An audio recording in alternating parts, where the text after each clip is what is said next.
खबर बलिया के चितबड़ा गांव से। गेहूं क्रय केंद्र पर किसानों का हंगामा। किसानों की पीड़ा को देख युवा नेता विवेक कौशिक ने किया केंद्र पर हल्ला बोल।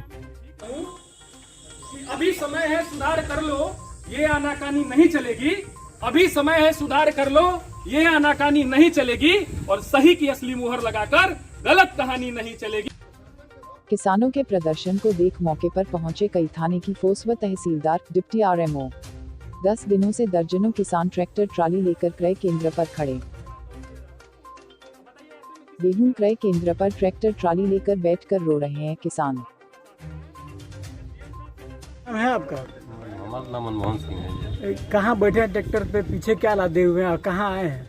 हम गेहूँ तौल करने के लिए आए हैं ना। कहाँ पे? मंडी में।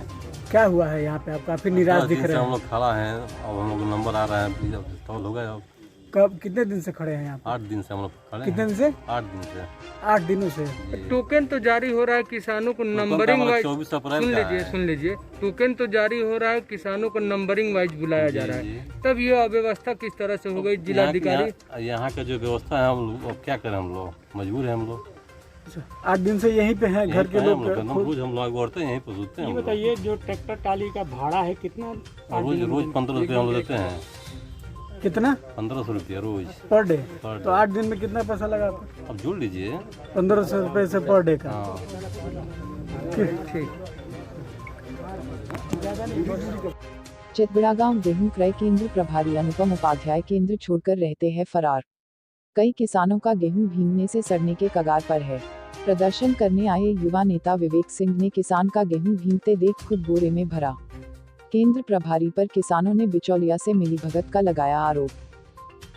किसानों ने कहा, लगातार कई दिनों से ट्रैक्टर ट्राली का दे रहे हैं हजारों का किराया। चितबड़ा गांव के गेहूं क्रय केंद्र का मामला। जी, अपना एक परिचय बताइए। मेरा नाम विवेक सिंह कौशिक है, पटना विधानसभा से।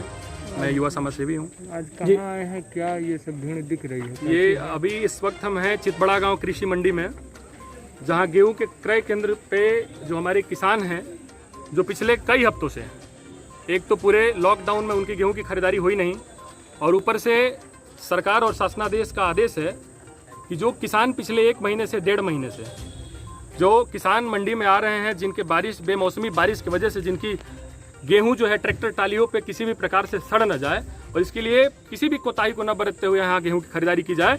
और ऐसे में पिछले हफ्ते 10 दिनों से लगातार हमारे किसान भाइयों का जो हमें सूचनाएं मिल रही हैं कि जो भी हमारे अभिभावक बुजुर्ग, जो हमारे पिता तुल्य किसान हैं, वो पिछले 8 दिन 10 दिन से इस कृषि मंडी में लगातार ट्रैक्टर पे अपने गेहूं लगा करके और खड़े हैं। और यहाँ के SMI गैर जिम्मेदाराना तरीके से उनसे पेश आते हैं। यहाँ प्रशासन के लोगों को बुला करके किसानों की आवाज को दबा दिया जाता है, और किसी भी प्रकार से उनकी गेहूं की खरीदारी न करने के पीछे उनकी मंशा एक है। धान की खरीदारी में भी हमने डिप्टी आरएमओ से शिकायत की थी कि भाई कृषि मंडी को दलाली का अड्डा न बनाया जाए। और यहाँ आसपास में कई सारे दलाल घूमते रहते हैं कि भाई अगर आपकी तौल नहीं हो रही है तो आप जो है 200, 250, 300 रुपए कुंटल पे हमको कम कर दीजिए। किसान बेबस लाचार होकर के रोते बिलबिलाते हुए मजबूरी में अपना गेहूं फेंकेगा तो नहीं, सड़ जाने की डर से उनको दे करके जाने के लिए मजबूर होता है। तो ऐसे में हम लोग आए हैं कि उस मजबूरी को खत्म किया जाए। हम यहाँ आए, क्या ये माना जाए कि अधिकारी की साजिश है कि लास्ट में परेशान होके बिचौलिए के पास जाएं? बिल्कुल, सरकारी तंत्र में कार्य कर रहे नौकर साहब में यहाँ जो भी जिम्मेदार कर्मचारी हैं, वो लोग गैर जिम्मेदार हो गए हैं। वो हिटलर की तरह लोगों से पेश आ रहे हैं। और इसके पीछे कहीं ना कहीं जो माननीय पूज्य महाराज जी की सरकार है, उनको भी यहाँ प्रशासन के जो लोग हैं, जो शासन के जो हमारे सरकारी नौकरशाह में कार्य करने वाले लोग हैं, यहाँ से जो खबरें जाती हैं उनमें उनको गुमराह किया जाता है। उनको हकीकत, धरातल की हकीकत को नहीं बताया जाता है। क्योंकि भारत जो है कृषि प्रधान देश है, और यहाँ के किसान जब उपेक्षित होंगे, वो कुंठित होंगे, तो मुझे लगता है कि जो भारत माता की हम जयकारे लगाते हैं, उस भारत माँ की आत्मा को ठेस पहुंचाने के बराबर होगा। और इसलिए हम लोग चूंकि एक किसान पुत्र हैं, और आज से 3-4 साल पहले हमने किसानों के लिए पदयात्रा की थी, हम एक किसान पुत्र होते के नाते उनकी आवाज को यहाँ उठाने के लिए आज इस कृषि मंडी में आए हैं। हमारे सैकड़ों आपकी किसान पुत्र भी हैं। पूरी होगी तो क्या करेंगे आप? हम 48 घंटे का आज इस लोकतंत्र के चौथे स्तंभ के रूप में आप सभी पत्रकार बंधुओं के सामने, इलेक्ट्रॉनिक मीडिया के सामने मैं इस बात की घोषणा करता हूँ कि अगर 48 घंटे के भीतर अगर किसानों की समस्या के समाधान के लिए यहाँ के जिला अधिकारी महोदया और जो SDM साहब हैं, जो भी यहाँ के जो कृषि कार्य में से जुड़े हुए लोग हैं, जो डिप्टी आरएमओ है, जो SMI हैं, वो सारे लोग मिल करके सुचारू रूप से इस क्रय केंद्र को चलाने का काम नहीं करेंगे, अगर यहाँ के किसान उपेक्षित होंगे तो हम लोग 48 घंटे के बाद धरना करने के लिए मजबूर होंगे, जिसकी पूरी जिम्मेदारी जिला प्रशासन की होगी। अभी यहाँ मौके पे कितने किसान पीड़ित दिख रहे हैं? हमको यहाँ कम से कम 50 किसान पीड़ित देख रहे हैं। आप देख लीजिए, यहाँ से लगा करके और वहाँ तक सारे लोग किसानों की ट्रैक्टर टालियां लगी हुई हैं और यहाँ के सेमाई गायब हैं। अच्छा, जिलाधिकारी का स्पष्ट कहना है कि रोज मैं गेहूं क्रय केंद्र का समीक्षा कर रहा हूं, कोई भी किसान पीड़ित नहीं है, लगातार अधिकारी लगे हुए, खरीदारी हो रही है। हमें तो बड़ी हर्ष हुई थी जिलाधिकारी महोदया का एक समाचार पत्र के माध्यम से स्टेटमेंट पढ़ के कि किसानों की गेहूं की खरीदारी में किसी प्रकार की कोताही नहीं बरती जाएगी। उसी उम्मीद के साथ यहाँ किसान आ रहे थे, उसी उम्मीद के साथ शायद हम भी आ जाए हैं।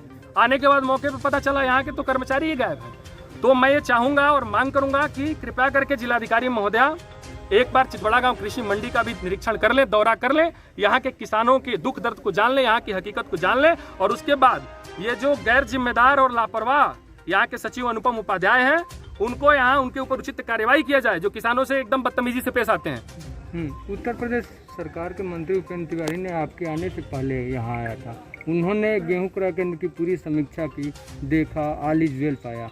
देखिए, मैं इतना कहना चाहूँगा कि जनप्रतिनिधि बेलगाम हो गए हैं, जनप्रतिनिधि निकम्मे हो गए हैं, क्योंकि अगर जनप्रतिनिधि सचमुच अगर जनता की जिम्मेदारियों को अगर अपने कंधे पे लेकर के और निर्वहन करने का काम करते तो मुझे नहीं लगता है कि इतना बड़ा विधानसभा, फेफना विधानसभा और जहाँ से आप मंत्री बन करके गए हैं और यहाँ आप तो मंत्रालय में आपको युवा कल्याण मंत्रालय मिला हुआ है, यहाँ के एक नौजवान युवाओं की आंखों में एक जुगनू, एक चमक सी रहती है कि शायद वो कोई नौजवान, एक किसान पुत्र जो उपेक्षित नहीं होगा, और अगर उपेक्षित होगा तो जो जनप्रतिनिधि हो यहाँ की धरातल की हकीकत को ऊपर बताएंगे।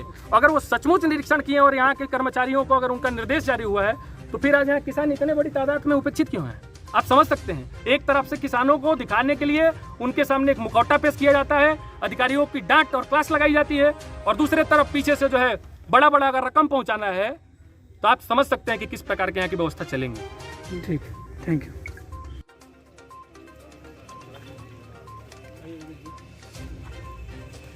बताओ।